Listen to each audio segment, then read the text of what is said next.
여기 세계적인 음악 영재가 바이올린을 내려놓겠다고 선언했습니다. 그의 나이 겨우 15살, 음악계가 주목하던 천재 소년이 돌연 은퇴를 선언한 것인데요. 하지만 그 순간 뜻밖의 인물이 그의 앞에 나타났고 소년의 인생은 180도 바뀌게 됩니다. 대체 무슨 일이 있었던 걸까요? 부산의 한 호화로운 저택에서 살고 있는 소년은 7살 때부터 신동으로 불리며 수많은 콩쿠르를 휩쓸었습니다.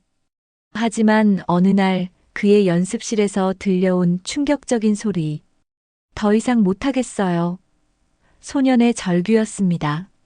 그리고 그때 새로 부임한 한 할아버지가 그의 앞에 나타났는데요. 언제나 하얀 장갑을 끼고 있던 이 수수께끼 같은 노인은 소년에게 특별한 제안을 했습니다. 대체 이 둘 사이에 무슨 일이 있었던 걸까요? 그리고 그 장갑 속에 숨겨진 충격적인 비밀은 무엇이었을까요? 저는 김민준, 15살입니다. 저는 부산에 있는 큰 집에서 부모님과 함께 살고 있어요. 우리 집은 부유하지만 그게 저한테는 별 의미가 없어요. 저한테 중요한 것은 바이올린이에요. 아니, 바이올린이 지닌 무게라고 할까요? 어릴 때부터 저는 신동이라고 불렸어요. 사람들은 제게 재능이 있다고, 뭔가 특별하다고 말했죠. 하지만 요즘은 그렇게 확신하지 못하겠어요. 우리 집 거실에 있는 과딘이니 바이올린은 마치 감옥 간수처럼 제 모든 움직임을 지켜보는 것 같아요. 어머니는 전직 피아니스트셨어요. 어머니는 제가 하늘예술고등학교에 진학하고 결국 서울대학교 음악대학에 들어가는 것에 집착해요. 어머니는 끊임없이 잔소리를 하시죠. 민준아, 더 연습해야지. 그렇지 않으면 하늘예고에 어떻게 들어가니? 라고 말씀하시면서 목소리가 날카롭고 조급해요. 어머니의 말씀은 주변에 없을 때도 제 머릿속에서 맴돌아요. 도망칠 수가 없어요. 제 과외 선생님인 박지훈 교수님도 마찬가지예요. 차갑고 엄격하시고 결코 만족하지 않으세요. 민준아, 내 기술이 엉망이야. 다시. 라고 매번 레슨 때마다 호통을 치세요. 선생님의 목소리는 채찍처럼 제 자신감을 후려치는 것 같아요. 저는 집중하려고 노력하고 제대로 해내려고 하지만 노력하면 할수록 기분이 더 나빠져요. 한때 친구였던 바이올린이 이제는 적처럼 느껴져요. 예전에는 바이올린을 정말 좋아했어요. 어릴 때는 현에서 나는 소리가 저를 기쁘게 했죠. 처음으로 바이올린을 잡았던 때가 기억나요. 어린아이에게 딱 맞는 작은 바이올린이었어요. 어머니가 제 손에 바이올린을 쥐어주셨을 때 저는 흥분으로 가슴이 뛰었어요. 활이 현 위를 미끄러지며 나는 소리는 마치 마법 같았죠. 저는 영원히 연주하고 싶었어요. 하지만 이제는 그게 마치 의무처럼 느껴져요. 다른 사람들을 위해 연주하는 것에 지쳤고 그들의 기대에 부응해야 한다는 것에 지쳤어요. 그냥 자유롭고 싶어요.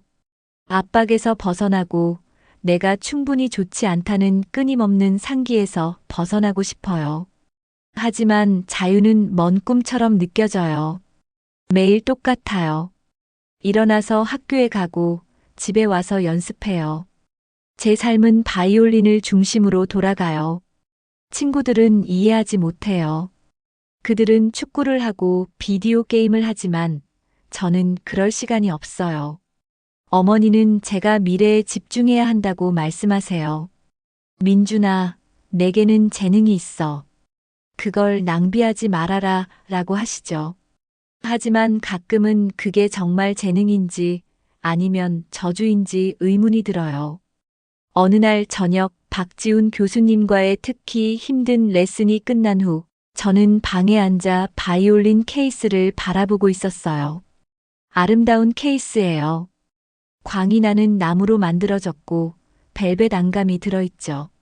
하지만 저한테는 마치 관처럼 느껴져요. 저를 가두고 있는 것 같아요. 케이스를 열고 바이올린을 꺼냈어요. 나무는 매끄럽고 차가웠어요. 턱에 올리고 활을 현 위에 올렸지만 연주할 수가 없었어요. 기대의 무게가 너무 무거웠어요. 바이올린을 다시 케이스에 넣고 뚜껑을 닫았어요. 목에 덩어리가 걸린 것 같았지만 삼켰어요. 울면 안 돼요. 울어도 아무것도 변하지 않아요. 계속 나아가야 해요. 계속 연습하고 모두가 기대하는 신동이 되려고 노력해야 해요. 하지만 속으로는 그걸 해낼 수 있을지 모르겠어요. 다음 날 평소처럼 학교에 갔어요. 반 친구들은 제 주변에서 수다를 떨지만 저는 참여하지 않아요. 책상에 앉아 창밖을 바라보고 있었어요. 하늘은 회색이었고 공기가 무겁게 느껴졌어요. 곧 비가 올 것 같았죠. 잠시라도 사라지고 싶었어요. 하지만 그럴 수 없다는 걸 알아요. 집에 가서 연습해야 해요. 도망칠 수 없어요. 집에 도착하자마자 어머니가 기다리고 계셨어요. 민준아, 박지훈 교수님께서 전화하셨다. 활 쓰는 기술을 더 연습해야 한대. 더 집중해야 한다고 라고 말씀하시며 목소리가 답답함으로 가득 차 있었어요. 저는 고개를 끄덕였지만 아무 말도 하지 않았어요. 뭐라고 말할 수 있을까요? 지친다고? 이제 더 이상 하고 싶지 않다고? 어머니는 이해하지 못하실 거예요. 방으로 가서 바이올린을 꺼냈어요. 같은 곡을 반복해서 연주하며 제대로 해내려고 노력했어요. 하지만 아무리 연주해도 결코 충분하지 않아요. 음표들은 평평하고 생기 없이 느껴져요. 그냥 해야 하니까 연주하는 거예요. 하고 싶어서가 아니라 연주하면서 미래에 대해 생각해요. 하늘예술고등학교는 제 목표, 제 꿈이 되어야 해요. 하지만 그게 제 꿈처럼 느껴지지 않아요. 어머니의 꿈, 박지훈 교수님의 꿈처럼 느껴져요. 저는 이제 제 꿈이 뭔지도 모르겠어요. 그저 지쳤다는 것만 알아요. 압박에, 기대에, 바이올린에 지쳤어요. 하지만 멈출 수 없어요. 계속 나아가야 해요. 다른 선택지가 없어요. 저는 김민준, 신동이에요. 그게 제가 되어야 할 사람이에요. 모두가 기대하는 사람이죠. 그리고 저는 그들을 실망시킬 수 없어요. 그래서 계속 연주해요. 마음이 없더라도, 모든 음표가 어깨에 짐처럼 느껴져도 계속 연주해요. 왜냐하면 그게 제가 해야 할 일이니까. 제가 되어야 할 사람이니까.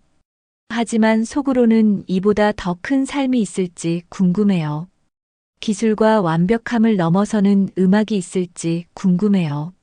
다시 바이올린에서 기쁨을 찾을 수 있는 방법이 있을지 궁금해요. 하지만 지금으로서는 그저 계속 연주하고 계속 노력하고 언젠가 그 무게가 사라지고 자유로워질 날을 바라는 것밖에 할 수 없어요. 날들이 하나씩 흘러가며 매일이 전보다 더 무겁게 느껴졌어요. 바이올린 연습은 이제 단순한 루틴이 되어버렸고 기쁨이 전혀 없는 스케일과 아르페지오의 기계적인 반복이 되었죠. 박 교수님의 목소리가 머릿속에서 맴돌았어요. 날카롭고 단호한 목소리로 민준아, 활 켜는 게 고르지 못해. 다시. 저는 이를 악물고 같은 구절을 반복해서 연주했지만 아무리 노력해도 결코 충분하지 않았어요. 한때 자랑스러웠던 구아디니니 바이올린은 이제 목에 걸린 쇠사슬처럼 느껴졌어요. 어느 날 오후 또 한 번의 지친 레슨이 끝난 후 저는 부업으로 들어갔어요. 엄마는 회의 때문에 나가셨고 집은 평소와 달리 조용했죠. 저는 식탁에 앉아 앞에 놓인 음식을 멍하니 바라보았어요. 식욕은 사라지고 가슴 속에는 텅 빈 느낌만 남아 있었어요. 그때 그를 발견했어요. 이승호 할아버지, 새로 온 집사님이죠.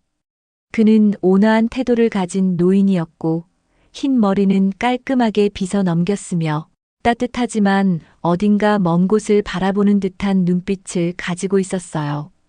그는 조용히 움직였고 거의 그림자처럼 보였지만 그에게는 뭔가 호기심을 자극하는 것이 있었어요. 아마도 그가 항상 왼손에 끼고 있던 흰 장갑 때문이었을지도 모르고, 아니면 말은 많지 않지만 모든 것을 관찰하는 듯한 태도 때문이었을 거예요. 그는 차를 담은 쟁반을 들고 천천히 다가왔어요. 민준아, 그는 부드럽게 말하며 쟁반을 식탁에 내려놓았어요. 피곤해 보이네. 차 한잔 할래? 저는 고개를 끄덕였어요. 차를 마시고 싶어서라기보다는 그냥 누군가와 함께 있고 싶었던 것 같아요. 그는 차를 조심스럽게 따랐고 김이 아름답게 피어올랐어요. 제게 차를 건네주면서 그의 눈은 의자에 기대어 있는 바이올린 케이스에 잠시 머물렀어요. 바이올린 좋아하니? 그가 물었어요. 그 질문은 저를 당황하게 만들었어요. 오랜만에 누군가가 저에게 그런 질문을 했거든요. 사람들은 제가 바이올린을 잘 치니까 좋아할 거라고 생각했지만 사실은 더 복잡했어요. 예전에는 좋아했어요. 저는 차를 바라보며 말했어요. 어렸을 때는 재미있었죠. 하지만 지금은 그냥 일이에요. 승호 할아버지는 고개를 끄덕이며 마치 제가 무슨 말을 하려는지 정확히 이해하는 듯 했어요. 처음 바이올린을 시작했을 때 어떤 느낌이 들었니? 그가 물었어요. 그의 목소리는 차분했고 어쩐지 저는 그를 믿을 수 있을 것 같았어요. 저는 바이올린을 처음 시작했던 기억으로 돌아갔어요. 처음으로 바이올린을 잡았을 때의 설렘, 줄을 누르려고 손가락을 떨던 순간, 그리고 생기 넘치지만 완벽하지는 않았던 소리가 떠올랐어요. 마치 마법 같았어요. 천천히 말했어요. 소리가 너무 아름다웠고 그 소리를 내고 싶었어요. 사람들에게 뭔가를 느끼게 할 수 있는 무언가를 만들고 싶었죠. 그는 미소를 지었어요. 희미하지만 진심이 담긴 미소가 그의 눈가에 맺혔어요. 음악은 단순히 기술만이 아니야. 그가 말했어요. 감정을 표현하는 거야. 내가 느끼는 대로 연주해 본 적 있니?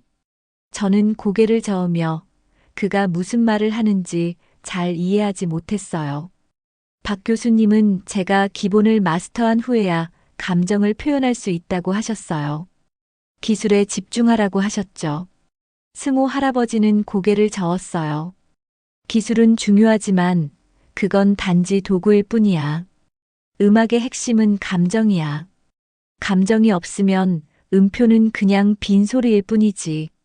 그는 잠시 말을 멈추고 마치 말을 조심스럽게 선택하는 듯 했어요. 연주할 때 내 안에 있는 것을 생각해봐. 음악이 내 이야기를 전하게 해줘. 그의 말은 그가 부엽을 떠난 후에도 오랫동안 제 머릿속에 남아 있었어요. 그날 밤 침대에 누워서도 그의 말을 계속 생각했어요. 몇 년 만에 처음으로 바이올린에 대한 호기심이 일었어요. 아마도 스케일과 아르페지오 외에도 더 많은 것이 있을지도 몰라요. 제가 잃어버린 기쁨을 다시 찾을 수 있는 방법이 있을지도 모르죠. 다음 날 저는 승호 할아버지의 조언을 시험해 보기로 결심했어요. 평소처럼 연습을 마친 후 집이 조용해질 때까지 기다렸다가 바이올린을 다시 꺼냈어요. 이번에는 기술에 집중하는 대신 제가 느끼는 감정에 대해 생각해 보려고 했어요. 저는 화가 났어요. 박 교수님의 비판에 화가 났고 엄마가 저를 너무 몰아붙이는 것에 화가 났으며 제 자신이 이렇게 갇혀 있다는 느낌에 화가 났어요. 그 화를 활에 실어 평소보다 더 세게 눌러서 음표를 날카롭게 울려보았어요. 소리는 거칠고 거의 거칠 정도였지만 진짜 같은 느낌이 들었어요. 연주를 마칠 때까지 승호 할아버지가 문간에 서 있는 걸 몰랐어요. 그는 문틀에 기대어 팔짱을 낀 채 생각에 잠긴 표정을 지었어요. 흥미롭군, 그가 말했어요. 내 분노를 연주하고 있었어. 저는 깜짝 놀랐어요. 어떻게 아셨어요? 그는 부드럽게 웃었어요. 음악은 언어야, 민준아. 감정을 담아 연주하면 사람들이 그걸 들을 수 있어. 느낄 수 있지. 그는 방으로 들어왔어요. 천천히 하지만 의도적으로 움직였죠. 더 배우고 싶니? 저는 망설였어요. 박 교수님의 레슨이 이미 대부분의 시간을 차지하고 있었고, 더 많은 것을 감당할 수 있을지 확신이 서지 않았어요. 하지만 승호 할아버지의 접근 방식에는 뭔가 흥미로운 점이 있었어요. 더 개인적이고 다른 느낌이 들었죠. 뭘 가르쳐 주실 건가요? 제가 물었어요. 그는 다시 미소를 지었어요. 같은 부드러운 미소였죠. 바이올린이 노래하게 하는 법을 보여줄게. 그가 말했어요. 그냥 연주하는 게 아니라 노래하게 하는 거야. 그 후 몇 주 동안 승호 할아버지는 비밀리에 저를 가르치기 시작했어요. 그는 박 교수님에게서는 배우지 못했던 테크닉을 보여주었어요. 예를 들어 스피카토는 활이 줄 위에서 가볍게 튀며 춤추는 듯한 소리를 내는 거예요. 활이 새라고 상상해 보렴. 그가 제 손을 이끌며 말했어요. 날게 해줘, 춤추게 해줘. 처음에는 어색했지만 연습을 하면서 몇 년 만에 처음으로 자유로움을 느꼈어요. 그는 또한 피치카토를 알려주었어요. 활 대신 손가락으로 줄을 뜯는 거예요. 이건 분노나 좌절 같은 날카로운 감정을 표현하는 방법이야. 그가 설명했어요. 제가 해보니 소리는 전에 연주했던 어떤 것과도 달랐어요. 마치 감정을 풀어내는 것 같았어요. 오랫동안 안에 묶어뒀던 감정을 드디어 내보내는 느낌이었죠. 하지만 승호 할아버지가 제게 가르쳐준 가장 중요한 것은 듣는 법이었어요. 음표뿐만 아니라 그 사이의 침묵도 듣는 거예요. 음악은 소리만이 아니야. 그가 말했어요. 그 사이의 공간도 중요해. 그 공간이 감정이 살아 숨쉬는 곳이야. 저는 그의 말을 이해하기 시작했어요. 박 교수님과 연주할 때는 항상 완벽함에 초점이 맞춰져 있었어요. 모든 음표가 정확해야 했고, 모든 리듬이 정확해야 했죠. 하지만 승호 할아버지와 함께 할 때는 감정에 초점이 맞춰졌어요. 실수를 해도 상관없었어요. 감정이 담겨 있다면 그걸로 충분했죠. 어느 날 저녁, 특히 강렬한 연습 세션 후에 저는 승호 할아버지에게 어떻게 바이올린에 대해 그렇게 많이 아는지 물었어요. 그는 잠시 망설이다가 천천히 왼손에 낀 흰 장갑을 벗었어요. 저는 그의 엄지손가락을 보고 깜짝 놀랐어요. 끝이 잘려나가 짧아져 있었어요. 나는 예전에 바이올리니스트였어. 그가 조용히 말했어요. 하지만 사고로 인해 경력을 마감하게 되었지. 다시는 연주할 수 없을 거라고 생각했는데 너를 가르치면서 두 번째 기회를 얻었어. 그의 말은 저를 할 말을 잃게 만들었어요. 저는 승호 할아버지를 단순히 집사로만 생각했지만 이제는 그가 훨씬 더 큰 존재라는 걸 깨달았어요. 그는 멘토이자 안내자였고 제가 겪고 있는 것을 정확히 이해하는 사람이었어요. 그를 바라보며 저는 감사함이 밀려오는 걸 느꼈어요.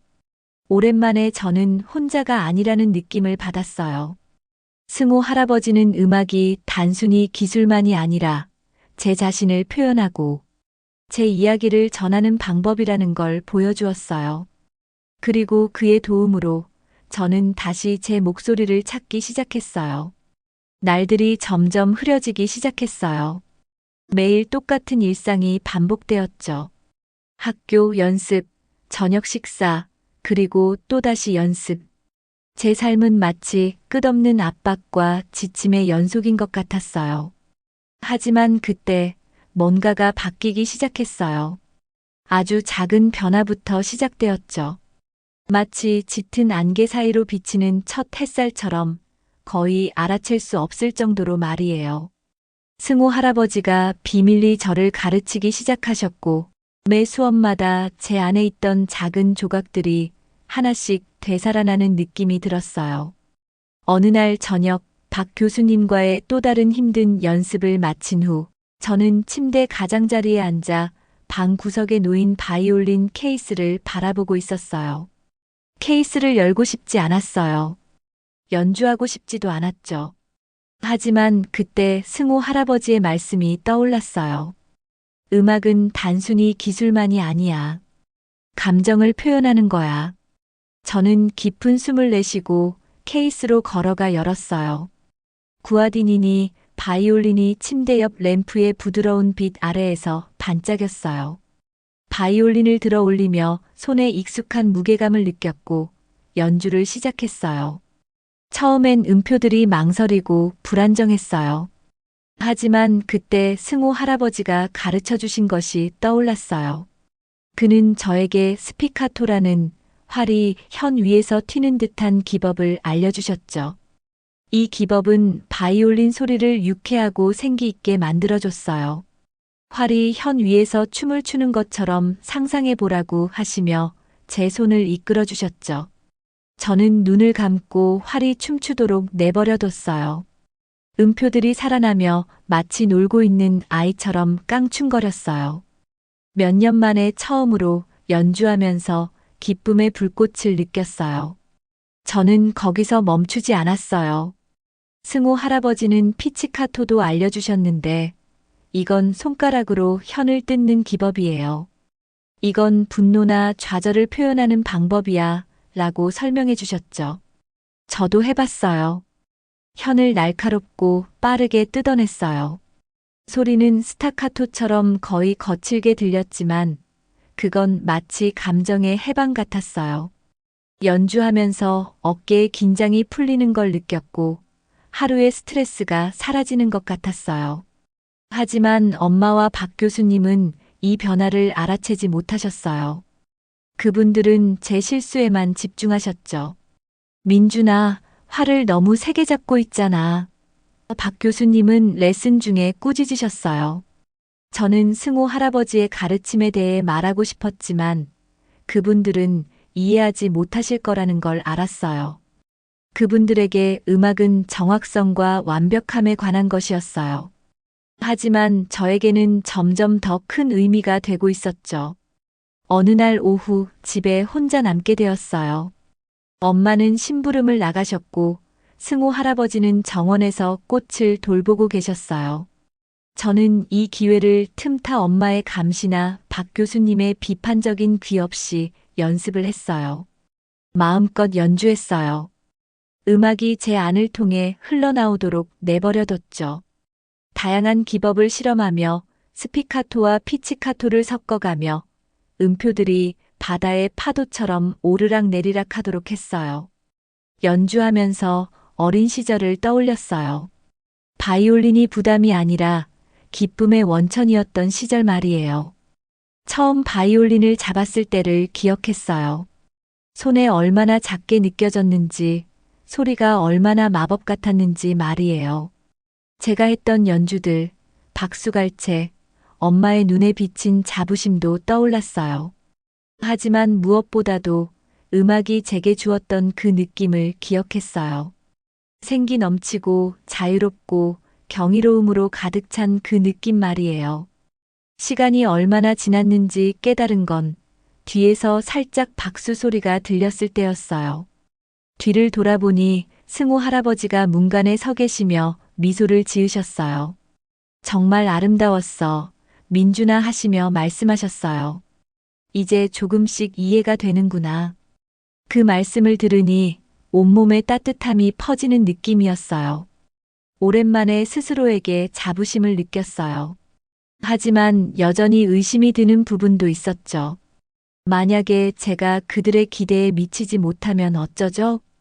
제 목소리는 겨우 들릴 정도로 작았어요. 승호 할아버지는 다가오시며 제 어깨에 손을 올리셨어요. 민준아, 음악은 다른 사람의 기대에 부응하는 게 아니야. 내 자신의 목소리를 찾는 거야. 너에게는 재능이 있지만 그걸 어떻게 사용할지는 내가 결정해야 해. 그 말씀은 할아버지가 방을 떠난 후에도 오랫동안 제 마음속에 남아 있었어요.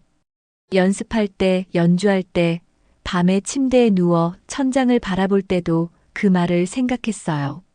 박 교수님과 레슨을 하며 압박감이 너무 커질 때도 그 말을 떠올렸죠. 그리고 서서히 그 말의 의미를 이해하기 시작했어요.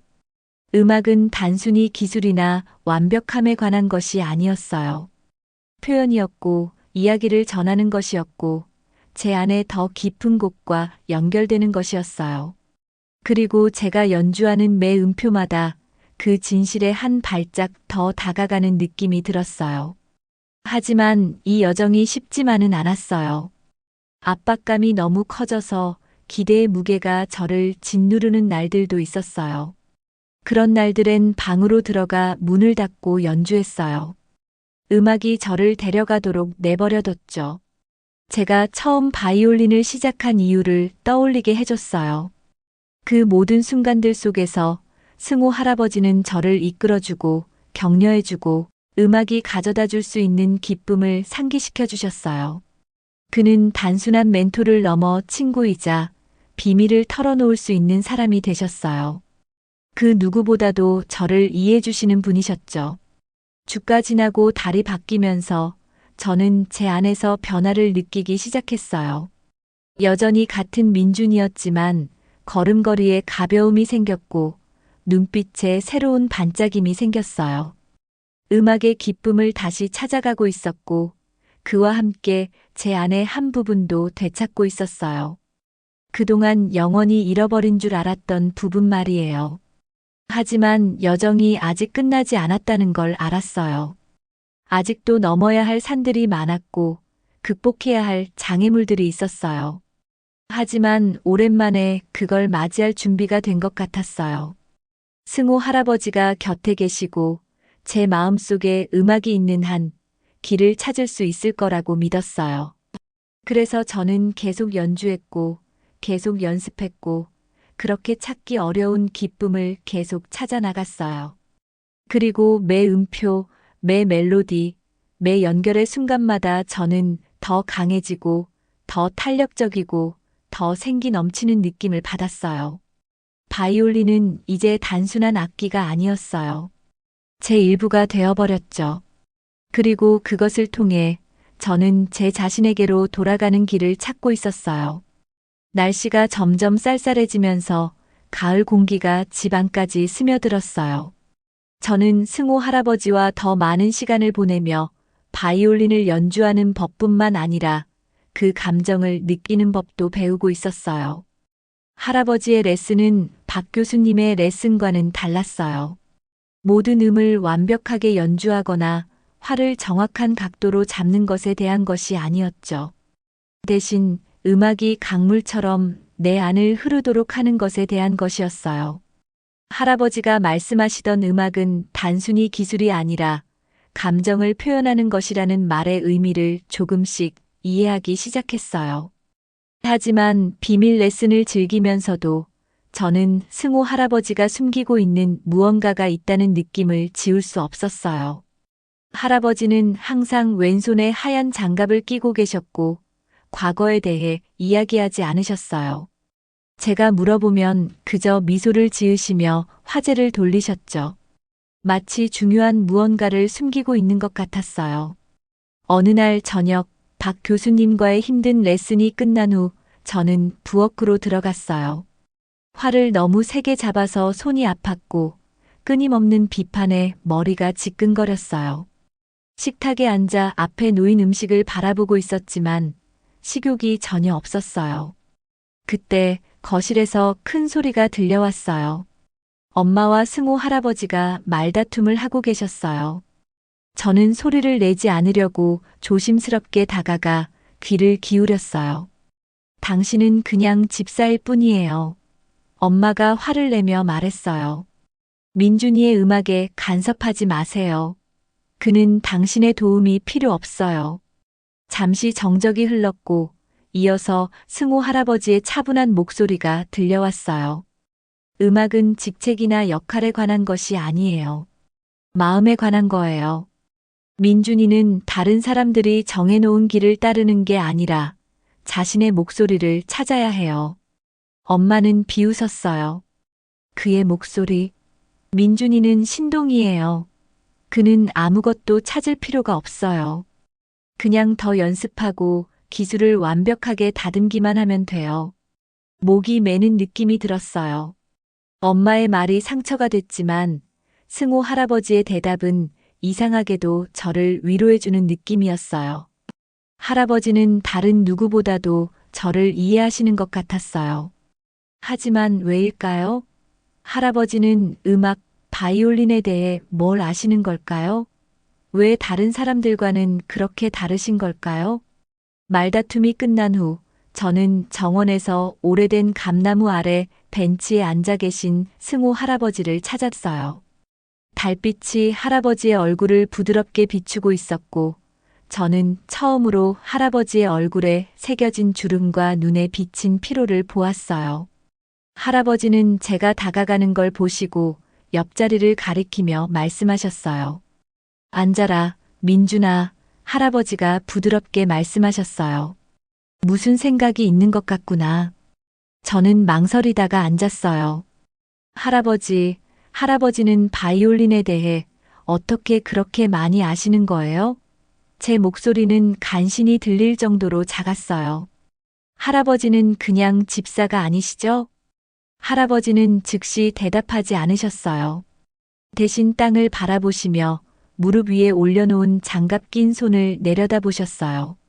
마침내 한숨을 쉬시며 장갑을 벗으셨고 그 안에는 짧아진 엄지손가락이 있었어요. 저는 깜짝 놀라 눈을 크게 뜨며 바라봤어요. 나는 예전에 바이올린 연주자였단다. 할아버지가 조용히 말씀하셨어요. 아주 오래전, 사고가 있기 전에 말이야. 무슨 일이 있었어요? 저는 할아버지의 손에서 눈을 뗄 수 없었어요. 할아버지는 희미하게 미소를 지으셨지만 눈에는 슬픔이 가득하셨어요. 나는 너처럼 어렸을 때 꿈이 많았단다. 세계 최고의 바이올린 연주자가 되고 싶었지. 하지만 어느 날 공연 중에 사고가 났어. 내 손이 기계에 끼어서 엄지손가락 일부를 잃었지. 그 후로는 예전처럼 연주할 수 없었어. 내 경력은 끝이 났단다. 저는 가슴이 아팠어요. 정말 힘드셨겠어요. 할아버지는 고개를 끄덕이셨어요. 그랬지. 오랫동안 내 인생도 끝났다고 생각했어. 하지만 나중에 깨달았단다. 음악은 단순히 완벽하게 연주하는 것만이 아니라는 걸. 음악은 기쁨을 주고 이야기를 전하는 거란다. 내가 더 이상 연주할 수 없더라도 여전히 가르칠 수 있고 다른 사람들과 음악에 대한 사랑을 나눌 수 있단다. 그리고 지금 너를 가르치면서 나에게 두 번째 기회가 주어진 거야. 할아버지의 말이 파도처럼 저를 덮쳤어요. 저는 항상 승호 할아버지를 바이올린에 대해 잘 아시는 친절한 어르신이라고만 생각했어요. 하지만 이제는 다른 시각으로 보였어요. 할아버지는 단순히 집사나 멘토가 아니셨어요. 할아버지는 역경을 이겨내고 더 강해진 분이셨어요. 말씀해 주셔서 감사합니다. 저는 조용히 말했어요. 전 정말 몰랐어요. 할아버지는 제 어깨를 토닥이셨어요. 민준아, 때로는 가장 힘든 싸움은 아무도 보지 못하는 싸움이란다. 하지만 그 싸움이 우리를 만드는 거야. 너도 내가 싸워야 할 싸움이 있을 거야. 하지만 너는 내 길을 찾을 거라 믿어. 감나무 아래 앉아 있으면서 저는 승호 할아버지에 대한 새로운 존경심을 느꼈어요. 할아버지의 이야기는 인생이 항상 공정하지는 않지만 우리가 어떻게 그 도전에 반응하느냐가 우리를 정의한다는 걸 상기시켜 주었어요. 할아버지는 연주할 수 있는 능력을 잃었지만 음악에 대한 사랑을 잃지 않으셨어요.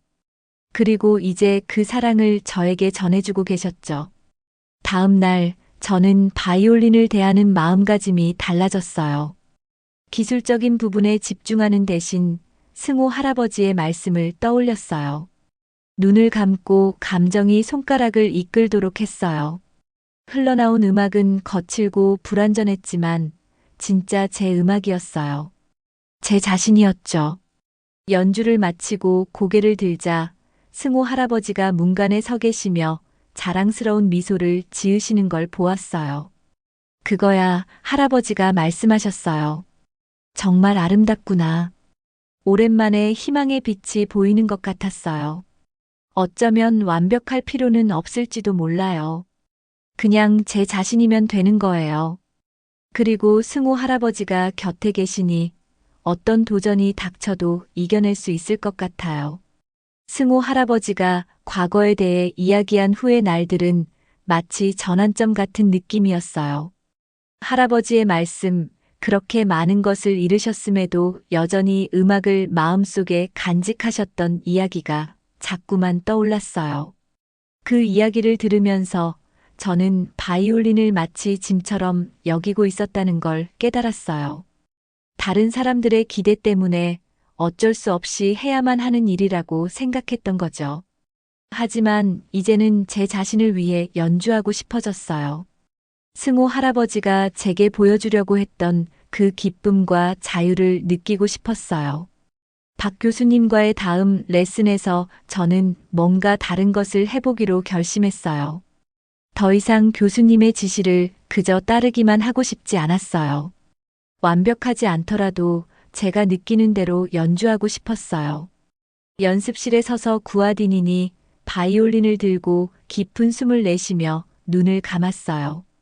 엄마와 박 교수님으로부터 받는 압박감, 승호 할아버지의 잃어버린 커리어에 대한 슬픔까지 제 안에 담아두었던 모든 감정들을 떠올렸어요. 그 감정들이 저를 가득 채우도록 내버려두고 연주를 시작했어요. 바이올린에서 나오는 소리는 거칠고 강렬했어요. 박 교수님이 항상 요구하던 완벽하고 세련된 연주와는 달랐어요. 엉망이었지만 진짜였어요. 활이 마치 스스로 움직이는 것처럼 느껴졌어요. 음악이 제 마음속에서 바로 흘러나오는 것 같았어요. 실수나 거친 부분은 신경 쓰지 않았어요. 몇 년 만에 처음으로 제가 살아있다는 걸 느꼈어요. 연주를 마치고 눈을 떴을 때 박 교수님이 저를 뚫어지게 바라보고 계셨어요. 교수님의 표정은 읽을 수 없었어요.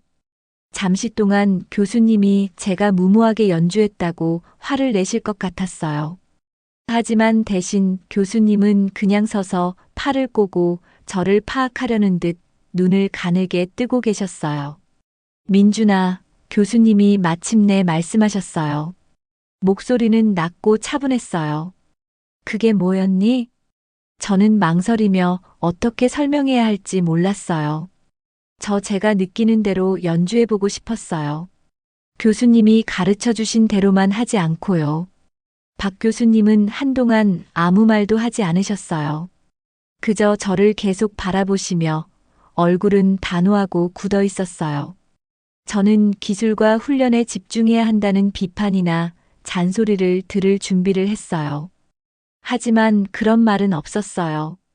대신 교수님은 방 구석에 있는 피아노로 걸어가 앉으셨어요.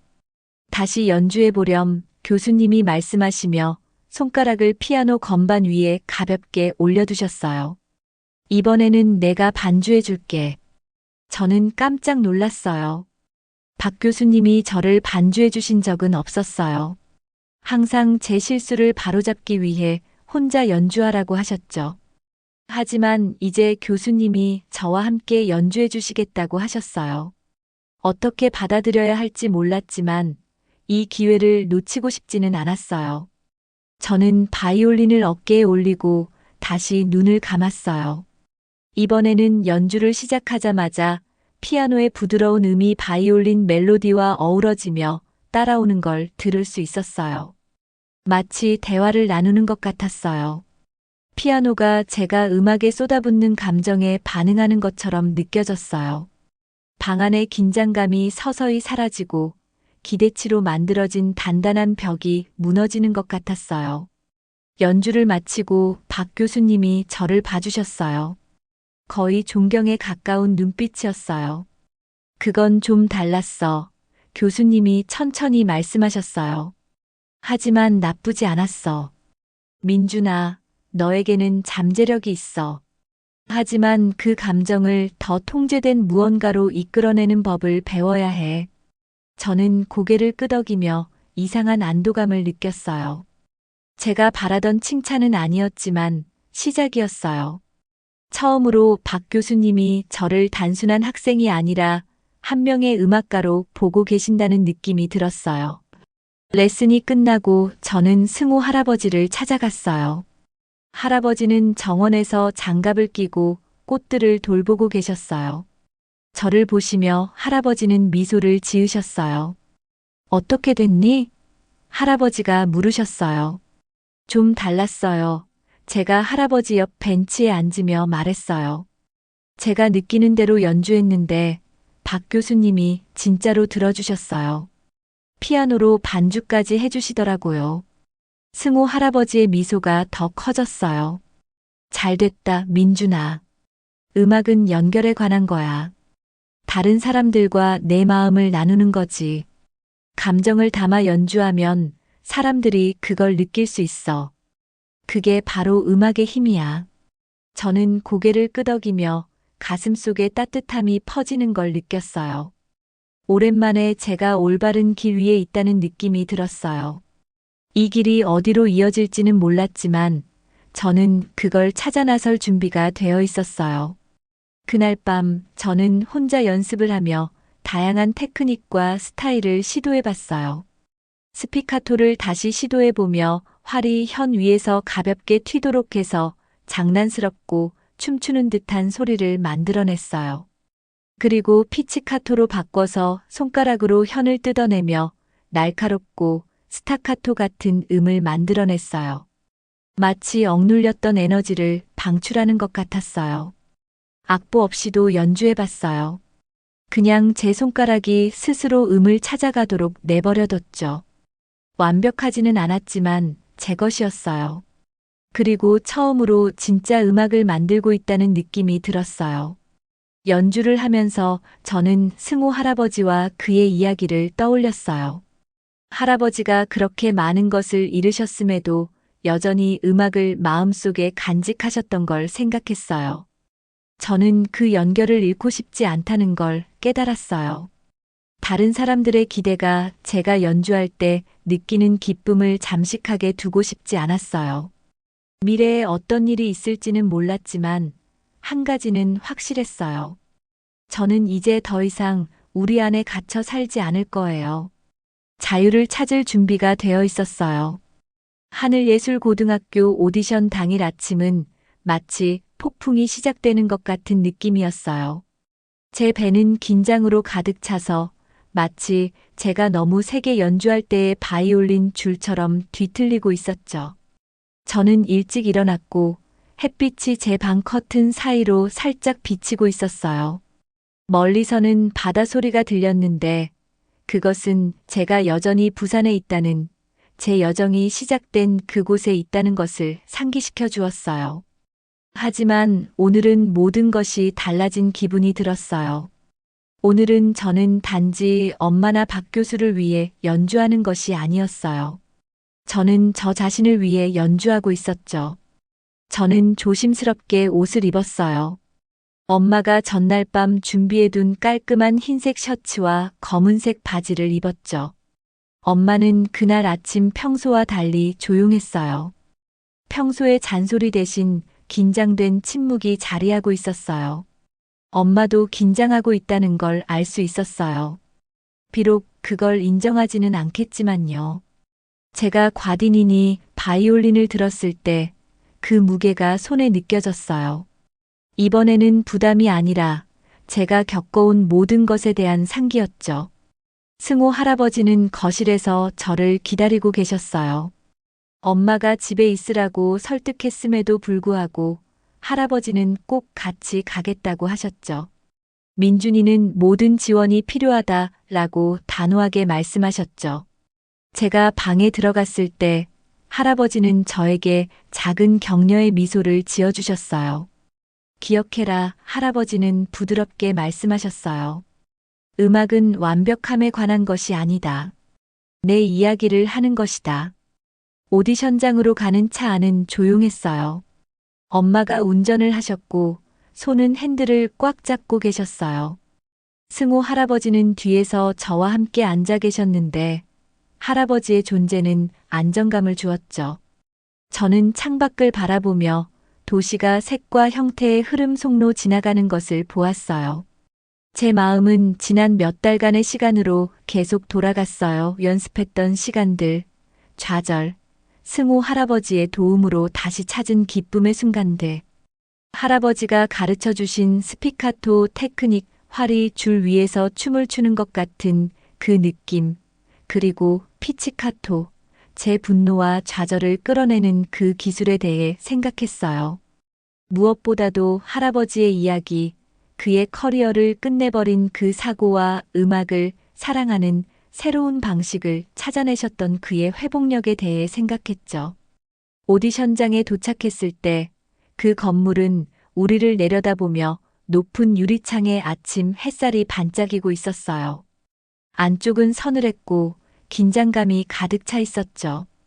다른 학생들이 대기실 곳곳에 흩어져 있었어요. 어떤 학생들은 악기를 조용히 연주하고 있었고, 어떤 학생들은 눈을 감고 생각에 잠겨 있었죠. 저는 조용한 구석을 찾아 앉았고, 바이올린 케이스를 무릎 위에 올려놓았어요. 엄마는 근처에서 서성거리며 손을 꽉 쥐고 계셨어요. 민준아, 엄마는 낮은 목소리로 말씀하셨어요. 그냥 최선을 다해라. 그게 다야. 저는 고개를 끄덕였지만 엄마가 더 많은 말을 하고 싶어 하시는 걸 알 수 있었어요. 제게 기대하는 모든 것을 상기시켜주고 싶으셨겠지만 그러지 않으셨어요. 아마도 제 눈에 비친 결의를 보셨거나 이제서야 이게 제 여정이지 엄마의 여정이 아니라는 걸 이해하기 시작하셨을지도 몰라요. 승호 할아버지는 제 옆에 앉으셨어요. 할아버지의 차분한 존재감은 엄마의 긴장감과는 대조적이었죠. 너는 준비됐다. 할아버지는 간단히 말씀하셨어요. 그냥 마음에서 연주해라. 그게 전부야. 제 이름이 불렸을 때 저는 일어섰어요. 다리가 풀려버릴 것만 같았죠. 저는 깊은 숨을 들이마시고 무대 위로 걸어 나갔어요. 밝은 조명이 모든 것을 흐릿하게 만들었죠. 심사위원들은 긴 테이블 뒤에 앉아 계셨고 그들의 얼굴은 진지하고 읽을 수 없었어요. 저는 바이올린을 턱 아래에 대고 활을 조정하며 손가락이 살짝 떨리는 걸 느꼈어요. 잠시 망설였어요. 엄마의 기대, 박 교수의 비판, 신동이라는 꼬리표 그 모든 것의 무게가 저를 압도할 것 같았죠. 하지만 그때 승호 할아버지의 말이 떠올랐고 저는 눈을 감았어요. 음악이 저를 이끌도록 했어요. 단순히 음표나 기술이 아니라 이야기로요. 제가 느끼는 대로 승호 할아버지와의 비밀 레슨에서 배운 대로 연주했어요. 그 멜로디는 거칠고 완벽하지 않았지만 제 것이었죠. 연주를 마쳤을 때 방은 조용했어요. 저는 눈을 뜨고 가슴이 벌렁거리는 걸 느꼈어요. 심사위원들은 저를 바라보고 계셨고 그들의 표정은 읽을 수 없었어요. 잠시 제가 실패한 것 같았어요. 하지만 그때 한 분이 미소를 지으셨고 다른 분들이 박수를 치기 시작하셨어요. 소리는 처음엔 작았지만 점점 커져 방을 가득 채웠어요. 마치 벽들까지도 박수를 치는 것 같았죠. 저는 무대에서 내려왔어요. 다리는 여전히 떨렸지만 마음은 몇 년 만에 가장 가벼웠어요. 엄마가 저를 기다리고 계셨고 눈은 놀라움과 자랑스러움으로 가득 차 있었어요. 민준아, 엄마는 떨리는 목소리로 말씀하셨어요. 그건 정말 대단했어. 엄마는 더 많은 말을 하고 싶어 하셨지만 그럴 필요가 없었어요. 처음으로 엄마가 진정으로 이해하신 것 같았어요. 승호 할아버지는 조금 떨어진 곳에 서 계셨어요. 손을 등 뒤로 모으고 계셨죠. 제가 다가갔을 때 할아버지는 작은 고개를 끄덕이시며 눈에 자랑스러움이 가득 차 있었어요. 내가 해냈다. 할아버지는 간단히 말씀하셨어요. 내 이야기를 했구나. 오디션장을 나설 때 햇살은 더 따뜻하게 느껴졌고 공기는 더 상쾌했어요. 저는 이게 단지 시작일 뿐이라는 걸 알았어요. 여전히 도전과 기대가 남아있다는 걸 알았죠. 하지만 처음으로 제가 제 길을 스스로 걷고 있다는 느낌이 들었어요. 저는 음악뿐만 아니라 삶 속에서도 제 목소리를 찾았어요. 그리고 승호 할아버지를 바라보며 조용한 힘으로 제 옆을 걸어가시는 할아버지를 보며 저는 혼자가 아니라는 걸 알았어요. 함께 우리는 새로운 시작을 찾았던 거예요.